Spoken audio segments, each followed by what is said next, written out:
মাথা গোঁজার স্বপ্নে সারা জীবনের সঞ্চয় দিয়ে একটি বাড়ি করতে অনেকেই চান। গৃহায়ণ কর্তৃপক্ষের কুষ্টিয়ার হাউজিং এস্টেটের চতুর্থ পর্বে প্লটপ্রাপ্তরা 10 বছরও বুঝে পায়নি বরাদ্দকৃত জমি। প্লট না দিয়ে দিয়েছেন অশেষ ভোগান্তি। 2015 সালে কুষ্টিয়া হাউজিং কর্তৃপক্ষ স্বল্প ও মধ্যম আয়ের মানুষের জন্য 280টি প্লট বরাদ্দ দেয়। বিধিসম্মতভাবে সব প্রক্রিয়া শেষ হলেও দখল বুঝিয়ে না দিয়ে নানান টালবাহানা করছে কর্তৃপক্ষ। 10 বছর ধরে ঘুরতেছি, অনেক কষ্ট করে আমরা একটা কিস্তি পরিশোধ করেছি।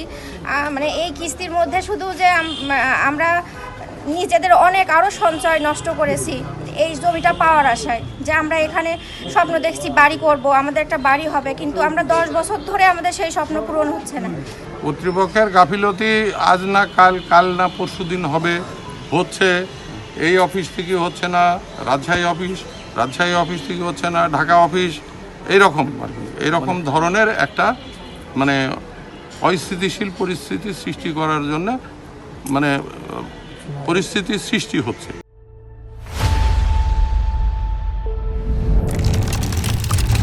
ভুক্তভোগীদের কেউ মধ্যবয়সী, আবার কেউ প্রবীণ হয়ে বয়সের ভারে নুয়ে পড়েছেন।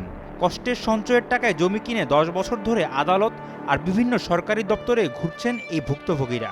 1 দশকের এই বঞ্চনার শেষ কবে হবে জানেন না তারা। কর্তৃপক্ষ বলেছিল যে হাইকোর্টের রায় নিয়ে আসলে আপনাদেরকে আমাদের সব সুযোগ দেবে প্লট মালিকদের। আমরা হাইকোর্টের রায় তাদেরকে নিয়ে এসে দিয়েছি, কিন্তু হাইকোর্টের রায়টাকে এরা এখনো বাস্তবায়ন করছে না। আমরা হাইকোর্টে রিট করছিলাম, রিটের কেসের রায় আমাদের পক্ষে এসছে 2023 সালে 14 ডিসেম্বর। তারপর থেকে আমরা রায়ের কপি উঠাতে পারি নাই। 5 আগস্টের পরে রায়ের কপি আমরা উঠালে হাউজিং কর্তৃপক্ষের সঙ্গে যোগাযোগ করলাম।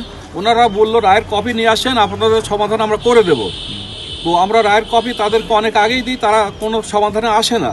প্লট নিয়ে ভুক্তভোগীদের অভিযোগের বিষয়ে জানতে চাইলে জাতীয় গৃহায়ণ কর্তৃপক্ষের কুষ্টিয়া অফিসের উপবিভাগীয় প্রকৌশলী কোনো বক্তব্য দিতে চাননি। তবে কেমন যেটা বললো, যে নির্দেশনা দেবে সেই নির্দেশনা আমাদের বাস্তবায়ন করা হবে। তো অবশ্যই আসলে আমরা তো কাজ করতেছি, কাজ তো বসে নেই, কাজ তো চলতেছে, কাজটা চলতেছে। দ্রুত সমস্যা সমাধান করে স্বপ্নের জমি আসল মালিকদের বুঝিয়ে দেওয়ার দাবি জানিয়েছেন শতাধিক ভুক্তভোগীরা। কুষ্টিয়া থেকে খালিদ সাইফুলের পাঠানো তথ্যচিত্রের ডেস্ক রিপোর্ট, শাহেদ আলম ফাহিম, কালের কণ্ঠ।